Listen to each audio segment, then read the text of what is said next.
শিক্ষামন্ত্রী এও মনে করিয়ে দিয়েছেন যে শিক্ষা সেল ছাড়াই ভোটে 2026-এ জিতবেন। এর থেকে বড় আর কনফিডেন্স কি আছে? তাহলে শিক্ষা সেলের যারা নেতৃত্ব স্থানীয় আছেন অবশ্যই সমস্ত শিক্ষককে অ্যাপয়েন্টমেন্টিং টাইম থেকে বিদ্যালয় ছুটি হওয়া পর্যন্ত যদি বিদ্যালয়ের পঠন পাঠনের কাজ নিশ্চিত করার ব্যাপারে কাজ করেন, আগ্রহ প্রকাশ করেন বা তদারকি করেন যে সমস্ত সহকারী শিক্ষকরা বিদ্যালয় অ্যাপয়েন্টমেন্টিং টাইম থেকে ছুটি পর্যন্ত ঠিকঠাক বিদ্যালয়ে উপস্থিত হচ্ছেন কিনা, সংশ্লিষ্ট এসআইএসগুলো ঠিকমতো নজরদারি করছে কিনা, সেই ব্যাপারে তৎপর হওয়া উচিত। অবশ্যই আপনারা মতামত দেবেন। দেখতে থাকুন দিনটা দর্শন। সকলের সঙ্গে আমি শিবরাম সরকার। ভালো থাকুন, সুস্থ থাকুন। নমস্কার।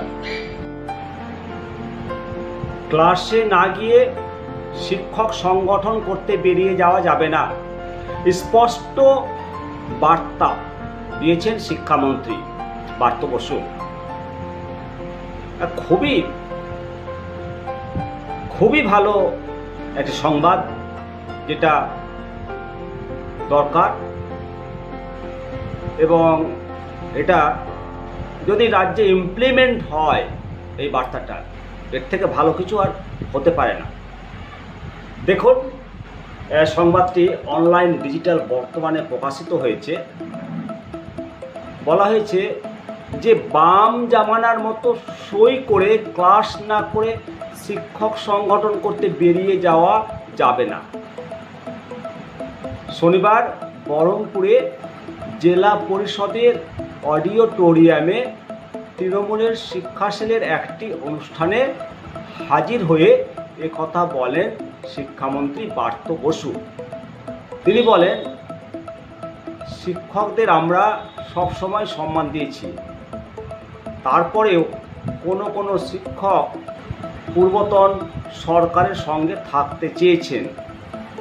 আমার সঙ্গে কম লোক থাক, ঠিক আছে, কিন্তু শিক্ষকরা যেন নিয়মিত ক্লাস করতে যান। বাম জামানার মতো সই করে ক্লাস না করে শিক্ষক সংগঠন করতে বেরিয়ে যাওয়া যাবে না। এদিনের অনুষ্ঠানে উপস্থিত ছিলেন রাজ্যের বিদ্যুৎ প্রতিমন্ত্রী মাননীয় আখরুজ্জামান, সভাধিপতি রুবিয়া সুলতানা, তৃণমূলের জেলা সভাপতি অপূর্ব সরকার প্রমুখ। নির্বাচনের সময় তাদের ভূমিকা নিয়ে প্রশ্ন তুলে এদিন পার্থবাবু ক্ষোভ উগরে দিয়েছেন। শিক্ষামন্ত্রী বলেন যে শিক্ষা সেল করতেই হবে, এমন কোনো ব্যাপার নেই। শিক্ষা সেল ছাড়াই আমরা ভোটে জিততে পারবো। আগেও জিতেছি, 2026 সালেও জিতব।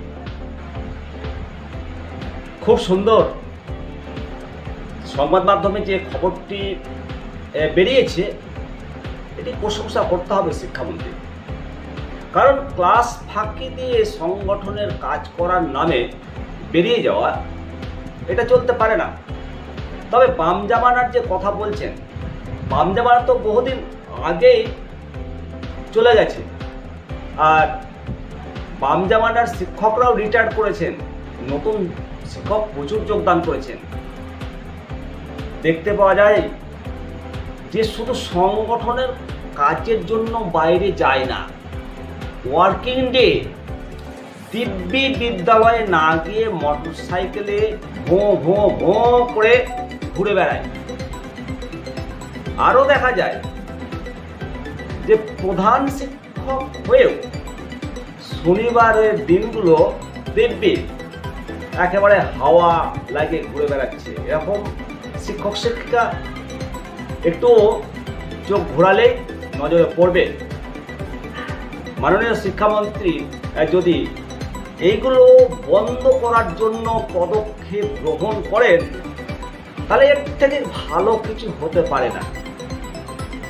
শিক্ষকের পেশাগত দাবি দাওয়া নিয়ে শিক্ষক সংগঠন কাজ করবে, তবে সেই কাজ করবে ওয়ার্কিং টাইমসের বাইরে।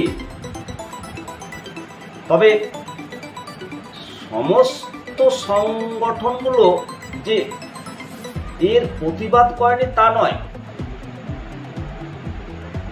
সব সংগঠনগুলোই চায় যে ওয়ার্কিং টাইমসের মধ্যে শিক্ষকরা থাকুক ঠিকঠাক। সংগঠনের নামে বেরিয়ে যাওয়া দুমদাম বিদ্যালয় থেকে প্রধান শিক্ষকদেরকে কেয়ার না করে, বা প্রধান শিক্ষক যদি আবার নেতৃত্ব স্থানীয় হয় উনিও সংগঠনের নাম করে বেরিয়ে যান, এগুলো বন্ধ হওয়া দরকার। তবে কিছু কিছু চক্র আছে একেবারে অ্যাপয়েন্টমেন্টের টাইম থেকে ছুটি হওয়ার আগে পর্যন্ত বিদ্যালয়ের কাজে নিযুক্ত থাকেন।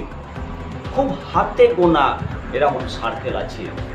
বেশিরভাগই নেতাদের, শিক্ষক নেতাদের দপদপানি থাকে, কাজের ডিম কিছু হয় না, শিক্ষকদের দাবি দেওয়া কিছু পূরণ হয় না, শুধু শুধু নেতৃত্ব দেওয়ার নাম করে বিভিন্ন সম্মেলন টম্মেলন এসব করে বেড়ায়। এগুলো বন্ধ হওয়া দরকার। মনে রাখতে হবে যে শিক্ষক ছাত্রের স্বার্থে, আর সেই ছাত্রগুলোকে বঞ্চিত করে অন্য কোনো স্বার্থের কথা ভাবা যায় না। আর শিক্ষামন্ত্রী এও মনে করিয়ে দিয়েছেন যে শিক্ষা সেল ছাড়াই ভোটে 2026-এ জিতবেন। এর থেকে বড় আর কনফিডেন্স কি আছে? তাহলে শিক্ষা সেলের যারা নেতৃত্ব স্থানীয় আছেন অবশ্যই সমস্ত শিক্ষককে অ্যাপয়েন্টমেন্টিং টাইম থেকে বিদ্যালয় ছুটি হওয়া পর্যন্ত যদি বিদ্যালয়ে পঠন পাঠনের কাজ নিশ্চিত করার ব্যাপারে কাজ করেন, আগ্রহ প্রকাশ করেন বা তদারকি করেন যে সমস্ত সহকারী শিক্ষকরা